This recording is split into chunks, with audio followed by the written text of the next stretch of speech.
Cinema ఇండస్ట్రీలో ఒక భారీ సినిమా రిలీజ్ డేట్ మారిందంటే అది కేవలం థియేటర్ల సర్దుబాటు వ్యవహారం మాత్రమే కాదు, దాని వెనుక కొన్ని వందల కోట్ల బిజినెస్ లెక్కలు కూడా మారిపోతూ ఉంటాయి.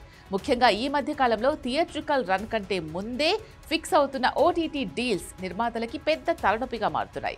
తాజాగా అఖండ 2 రిలీజ్ డేట్ మారడంతో అంతకు ముందే కుదుర్చుకున్న ఓటీటీ ఒప్పందాలు గందరగోళంలో పడ్డాయి. ఇప్పుడు థియేటర్స్లో సినిమా ఎప్పుడు వస్తుంది అనే దానిపై క్లారిటీ ఉన్నా ఇప్పుడు ఓటీటీ స్ట్రీమింగ్ డేట్ పైనే అసలు చర్చ మొదలైంది. అఖండ 2 సినిమా డిజిటల్ రైట్స్ కోసం నెట్ఫ్లిక్స్ ఏకంగా 70 కోట్ల రూపాయలు వెచ్చించి హక్కులు సొంతం చేసుకుంది అనేది ఇండస్ట్రీలో వినిపిస్తున్న టాక్. అయితే ఈ భారీ మొత్తాన్ని ఆఫర్ చేయడానికి ప్రధాన కారణం ఆ సినిమాకున్న క్రేజ్ ఒక ఎత్తు అయితే మరొకటి స్ట్రీమింగ్ టైమింగ్. నెట్ఫ్లిక్స్ లాంటి దిగ్గజ సంస్థలు ఇంత పెద్ద మొత్తం పెట్టినప్పుడు ఖచ్చితమైన విండో పీరియడ్ అడుగుతుంటారు. సినిమా రిలీజ్ అయిన ఎన్ని వారాలకు ఓటీటీలో రావాలి అనే ఒప్పందం అన్నమాట. ఆ విషయంలో చాలా పక్కాగా ఉంటాయి ఓటీటీ సంస్థలు. ఇప్పుడు అఖండ 2 సినిమా వాయిదా పడడంతో ఆ లెక్కలన్నీ తారుమారయ్యే పరిస్థితి కనిపిస్తోంది. నిజానికి పాత స్కెడ్యూల్ ప్రకారం ఈ సినిమా డిసెంబర్ 5న రిలీజ్ అయ్యుంటే నిర్మాతలకి ఓటీటీ సంస్థకి ఒక క్లియర్ పిక్చర్ ఉండేది. సాధారణంగా ఇప్పుడున్న ట్రెండ్ ప్రకారం 4 వారాల విండో పీరియడ్ నడుస్తోంది.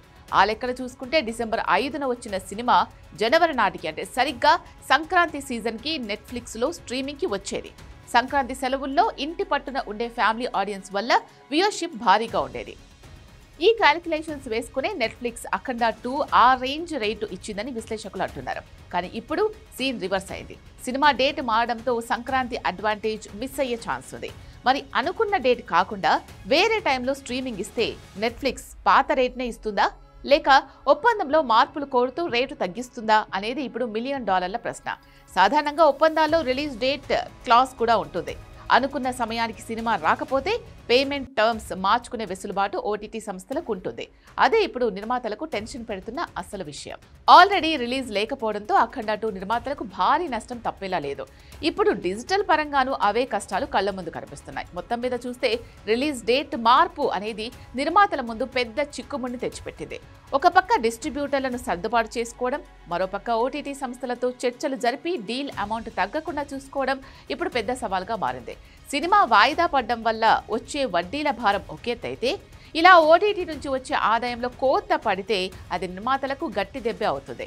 మరి ఈ కొత్త డేట్ చిక్కుల నుంచి అఖండ 2 నిర్మాతలు ఎలా బయటపడతారో, నెట్ఫ్లిక్స్ ఎలాంటి నిర్ణయం తీసుకుంటుందో వేచి చూడాలి.